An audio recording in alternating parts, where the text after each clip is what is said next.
Story 1. I was a massage therapist. I would never do it again, even for hundreds of millions of dollars. It was a soul killer. People can be very demanding toward massage therapists. Story 2. Debt collector. Being the person who harasses others all day is difficult. A friend of mine did it for a while, and he became desensitized to the struggles of others. It turned him into someone uncaring. He would say things like, "They all have the money to pay. They just choose not to because they're greedy." He felt no empathy for them, making calls to their workplaces to embarrass them, contacting them at home repeatedly, and instructing children to tell their parents they needed to pay their bills. It's disheartening. Story 3. Construction. I could never do it.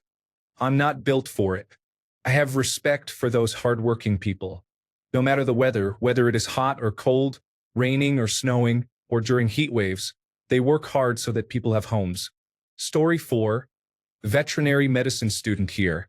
I could never be a defense attorney defending offenders. I could never be a trophy hunter. Story 5. Call center customer service can be overwhelming. I already feel anxious about making or answering phone calls. Dealing with angry customers only adds to the stress. Story 6. I could not be an emergency dispatcher. I have anxiety answering my cell phone when I don't know who is calling. I couldn't handle a job where every phone call could be either a disgruntled neighbor or a drowning baby, and you wouldn't know which until you answer. Story 7. Car salesman. It's just not in my nature to be dishonest and take advantage of people. Story 8. Lawyer. I would call the other lawyer unprofessional or the judge inappropriate if they kept ruling against me. No, you are out of order. Story 9. Animal testing is difficult to comprehend. I cannot imagine injecting an animal with a drug to determine the dose required to cause death. Story 10. Teaching is important work, and I am glad there are people with the aptitude and enthusiasm to do it well, or even just adequately. I would not last a semester, and young minds would be negatively affected by my performance. Story 11. Call center work is done over the phone. I have experienced it and would not do it again for nearly any amount of money. It is soul-killing in a way that is impossible to convey to anyone who has not done it. Sociopaths tend to excel in those jobs, however. Story 12. Anything in government pays well, but I dislike the idea of being let go simply due to a new president's decisions. That would create job loss anxiety every 4 years. Story 13. Light bulb changer on top of a skyscraper, at the very top of a tower. No, I am not climbing anything that high for any amount of money. No window cleaning or installation on skyscrapers either. Story 14. Crime scene cleanup is a challenging job. I know someone who does this work. After they had to clean up after a tragic incident where someone took the lives of their family and then took their own life with a shotgun, they almost quit. The following week, they had to clean up after someone who had died and was forgotten for about a month. Story 15. Soldier. Everyone who entered the Air Force had their personalities stripped away. I would never do that for anything. Story 16. Military engineering and anything related to the fossil fuel industry. Even if I were desperate, I wouldn't take them. The knowledge of how my actions negatively impact others, even if they are far away and I am ultimately unbothered, would be hard to live with. Story 17. I will not kill a healthy human or animal for any payday. For any other job, there is absolutely a price point. Story 18. One of those people who hand out mints and cologne in bathrooms. Has anyone done that? What is it like? Story 19. Dialysis technician. I am a combat veteran with numerous deployments. I have seen and experienced many things. What I witnessed and experienced as a dialysis technician haunts me to this day, far worse than anything I encountered as a soldier. Story 20. Though I think it is a great option for many people and for this country in general, I would never pursue a trade job after establishing myself as a white-collar worker. Trade jobs are valuable and can provide a substantial income, but I prefer to work from home while enjoying a more relaxed lifestyle instead of physical labor for many years. Story 21. I have worked in distribution and transportation for over 20 years. I will never work with perishable goods. Restaurant waitstaff, soil sorter in an industrial laundry, Story 22. Any job that requires me to sacrifice my soul for a paycheck does not appeal to me. I do not mean this in a poetic sense of selling your dreams for stability, but in a literal way where I may no longer recognize the person in the mirror. Story 23. Car clamping is often viewed as a necessary measure in many cases and serves as a deterrent against people parking wherever they please. However, no amount of money could persuade me to spend my days ruining other people's experiences for a living and then having to deal with those very upset individuals until they pay the fine. Story 24. Sales. I dislike pressuring someone into something they do not want. I will not be compensated to persuade them otherwise. Story 25. Any healthcare job requires immense emotional strength. I truly do not understand how anyone can handle that kind of work. I have great respect for those in the field. Story 26. I think I could do just about anything for the right price. It wouldn't be realistic. I mean, nobody is going to pay me $1 billion to work an hour at a toilet licking factory, but if they would, I would do it. Story 27. Border Patrol, police officer, military personnel, teacher, applied behavior analysis specialist, business professional, international spirit business, beauty entrepreneur, nursing, or drug dealer. This is coming from an exotic dancer in school for speech and language therapy. I have met many people and done various jobs, and that is my list. Story 28. Anything that requires travel is exhausting. I endured it for over 2 years, and it drained me. Driving for 12 hours, arriving at the hotel at 10 p.m., and the only place to eat that's open is Applebee's. Tired of Applebee's and pizza, I often resorted to eating peanut butter crackers in my room before going to sleep. Doing laundry on a Friday or Saturday night becomes a chore. All towns and hotels start to blend together after a while, and it doesn't even matter where you are. Hotels serve the same continental breakfast, which is merely a fancy term for bagels and cereal. Relationships become challenging. Story 29. Pediatric burn unit. My wife was a staff pharmacist there. I want to see her once more, and I will never forget the smells and sights. She did not last long in that job and would come home sad every day. Story 30. Debt collection phone line operator. In my country, people who are chronically in debt, such as for credit cards or bills, often have their debt sold by creditors to debt collection agencies. These debtors are mostly elderly and low-income individuals. Therefore, agencies hire phone operators whose job is to call these people and essentially harass and threaten them until they pay back their debt. I would rather starve than spend my days doing that. If I were in the United States, I would likely be involved in health insurance, telling people how their medical emergencies are considered pre-existing conditions and similar matters. I couldn't live with myself. Story 31. Those individuals who maintain wind turbines or repair the hazard lights on radio towers. Not without my parachute. Story 32. Nursing offers good pay, but the work is challenging. I have encountered many former nurses who injured their backs on the job and were dismissed as soon as they were unable to work. Story 33. Become a politician. There is always someone who will publicly criticize you, and there is definitely something from your past that could lead to your cancellation. Story 34. When we had our child, I remember there was a room in the hospital where they kept the newborns. Babies cry, and there were several crying at once. When the door opened, you could hear the distressing sound. For $1 billion a year, I wouldn't work in that room. Story 35.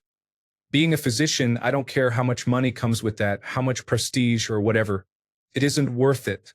Also, being a police officer, I could never. Story 36. I was a dealer mechanic for 10 years. I never made much money at it. Even if I were offered a high-paying position, I don't think I would want to go back to it. Story 37. Lawyer. I can't fight without crying. My friend was a lawyer, and she was always so stressed that she ended up studying to become a registered nurse. She told me she prefers the stress of the hospital to dealing with the stress of the courts. Story 38. Plumber. I can barely deal with my own problems, let alone those of others. Just thinking about it makes me feel sick. Story 39. Being someone paid to harass, spy on, or hurt another person is concerning. I don't understand how debt collectors manage it. I wouldn't want to be a dancer, not only because I'm self-conscious about my body, but also because it wouldn't sit well with my conscience. I also wouldn't want to be an actor in Los Angeles, as there seem to be many individuals with harmful intentions involved in the industry, and those who speak out often face severe consequences, including threats to their safety or social ostracism. Story 40. Being an emergency room doctor would be challenging, especially at a children's hospital. Every time you see a patient, it is one of the worst moments of their life, or at best, one of the scariest and most uncertain times. Story 41. Septic pumper saw a person climb into a concrete septic tank to clear a blockage by hand. They made good money but dealt with unpleasant smells all day. Story 42. Prostitute, police officer, anything involving religion, insurance salesman, banker, politician, basically any role that requires ethics or dignity to be set aside. Story 43. I have emergency room nurses in my family, and it is a traumatic and thankless job. They try to save people from accidents and their own mistakes, often facing harassment and assault while doing so. Story 44. Construction. Pay a few dollars more to harm your body? No thanks. If I want to get fit, I will work out or take a warehouse job. Story 45. Funeral directors exploit grieving individuals by charging exorbitant fees for services.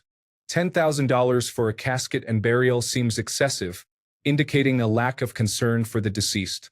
Wedding venue planners are similarly problematic. I would never participate in such a clear deception. When I pass away, I prefer to be laid to rest without any costly arrangements or paperwork. Story 46. Well, I have already moved back to a field that I desperately tried to leave after over 3 years. This is working in customer support, but due to the current economy and having been unemployed for 10 months, I had no choice. Story 47. A dry cell officer in a federal prison is responsible for monitoring inmates in a dry cell, which is a room equipped with a dry toilet. This officer examines human waste to recover contraband items that an inmate may have swallowed. After the inmate voids, the officer searches for the contraband. Story 48. Teacher. Not guitar or tutoring, but the type of teacher that lectures all day. I hardly talk at all. Story 49. The idea of turning away an animal that needs help because of money disgusts me, and those who euthanize their pets would have me in prison quickly. I dislike veterinarians. Story 50. Emptying septic tanks pays reasonably well. However, I am certain that there will be splatter involved. Story 51. Door greeter. It is boring beyond belief. Being ignored by so many people is surprisingly demoralizing. Story 52. Anything underground, at sea or health-related is not feasible. Therefore, being a physician on a submarine would be completely out of the question. Story 53. Middle management. I have spent my career avoiding it.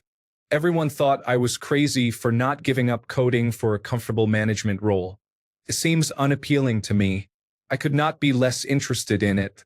Story 54. Veterinary technician. I love dogs but would be emotionally devastated seeing them in pain or having to euthanize them. I am still not mentally over putting our black Labrador down in December. I couldn't imagine doing that every few weeks or months. Story 55. A friend received a call about installing conduit under the equipment used to process and render deceased animals. He quoted a high price of a few $1,000s, and they accepted it, asking when he could start. He completed the job in about an hour, running a few conduits in the trough under the equipment, which contained various unknown substances that he had to navigate while lying on his back. After finishing the work, he stripped down in the parking lot and drove home. Story 56. Advertising. Yes, I understand that it is a significant part of our economy. I work in retail for licensed cannabis, but I could never sell something that I know would not benefit someone. I dislike salesmanship that prioritizes profit over building a trustworthy relationship between provider and consumer. I view the justification for prioritizing profit as a major source of our societal decline. Conversely, there are those who enjoy finding a universally positive way to present their product to appeal to the broadest possible audience. I can respect that, but it is certainly not for me. Story 57. I would not return to working in a nursing home laundry room, even if they offered me double the amount I currently make. Story 58. I worked as a youth counselor at a psychiatric hospital and treatment facility for boys charged with sexual assault. It served as a step before juvenile detention, where they participated in individual and group therapy and attended their regular school classes. All of those boys were victims of horrific sexual assault themselves, spending much of their lives in and out of treatment centers. Every minute of working there was tense, and I was always on guard. I'm a larger individual, so I did not worry for my own safety, but for what they might do to each other or themselves. Story 59. Sales for non-essential items. I tried it and made good money for a short time, but I felt uneasy the entire time and disliked it. Story 60. Lawyers may reward nearly sociopathic behavior, while other aspects can feel tedious and dull. Story 61. I worked as a security guard at a recycling plant in a nearby city. I spent most of my shift in a guard booth, but I still had to do rounds inside the building. It was absolutely disgusting. People do not know how to recycle properly, so the plant has to sift through all the trash, organize it, and treat it, which meant I was constantly walking through nearly ankle-high gray water and muck. Additionally, rats larger than my feet, with patches of missing hair, would run past me without fear. After my 16-hour shifts, I would come home and scrub myself clean, but the smell lingered. It was a strong odor that seemed to cling to my nose hairs. I recently considered working on the back of a garbage truck out of pure desperation for money, but I doubt I can manage it. Those who do that job have my respect. Story 62. Working as a coroner is a job I would never want to do because it is extremely challenging for mental health. First, you have to handle bodies in various states of decay. Regardless of how decomposed or damaged they are, it is your responsibility to determine the cause of death. Second, you are not only working with the bodies of adults, you also have to cope with the emotional strain of seeing deceased children and the injuries they may have sustained. Story 63. As a 36-year-old bearded father, I could never be a club performer. It's the rigid, narrow hips. I can't throw anything regardless of my size. Story 64. Anything that disturbs my peace of mind is not worth it. No amount of money justifies constant stress, toxic environments, or the feeling of compromising my integrity each day. Story 65. Retail and fast food. I cannot work in retail. I had 2 retail jobs as a teenager. I was fired from one and nearly fired from the other. Currently, I deal with grocery stores by repairing their point-of-sale equipment, including self-checkouts. 80% of what I repair is due to employee damage. I have found electronics sitting in buckets of water, still plugged into power outlets, because these employees do not understand that computers and water do not mix. Additionally, there are customers who think it is acceptable to put dirty coins and screws into self-checkouts, or customers with young children who do not pay attention to their kids as they force coins and plastic bits into the chip readers of credit card machines. How do I know when it is homecoming season? That is when we receive the most calls on a Monday about scanner scales that suddenly stop working. What happens is that a cashier wants homecoming Friday off, cannot get it, so they sabotage the cables in hopes of going home. Then there are the store managers. My mother worked in retail for a few years and made it clear that she thought her managers were ineffective. I also worked in retail and thought the same of my bosses. Now that I work with many retail managers, I am convinced that retail is the only place willing to promote individuals who would not be put in charge of planning a picnic anywhere else. These people rely on the company I work for to make money. Without us, their point-of-sale systems do not work, and the store cannot remain open. They call us in 7 days a week to fix their issues, often making it an emergency when it is not, and treat us poorly while we are there. In my mind, if they treat us like that, how do they treat their employees? Story 66. Door-to-door sales. I tried it once for a day, and it was the worst feeling disturbing people. Honestly, any sales made felt like they were out of pity. Story 67. Being a supervisor. I did it once and never again. It drained me of all my mental health. I don't need people thinking that I do nothing or that they can do my job better than I can while not acknowledging that I'm actually working hard. It doesn't matter if they are old employees or young employees. I don't mind managing people, but a team larger than 20 people is too much. You work with everyone's schedule and do everything you can to help them attend a concert or whatever it is, only to end up being taken advantage of later. When I become stern, suddenly I'm accused of not doing my job. I'm sorry you didn't inform me you couldn't work that day before I made the schedule. Unfortunately, it is your responsibility if you don't show up and didn't find anyone to cover your shift. Please ask around the team to see if anyone can swap shifts.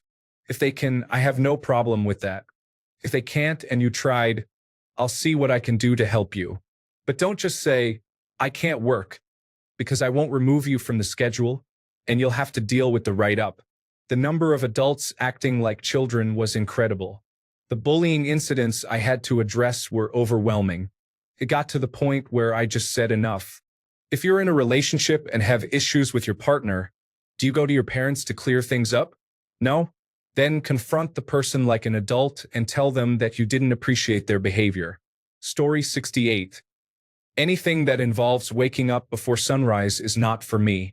If the job description states, must be an early riser, I will pass on it. I would rather be broke than struggle with my alarm clock at 5 a.m. Thanks a bunch for sticking around till the end of the video. Remember to subscribe, and until next time, stay awesome and goodbye.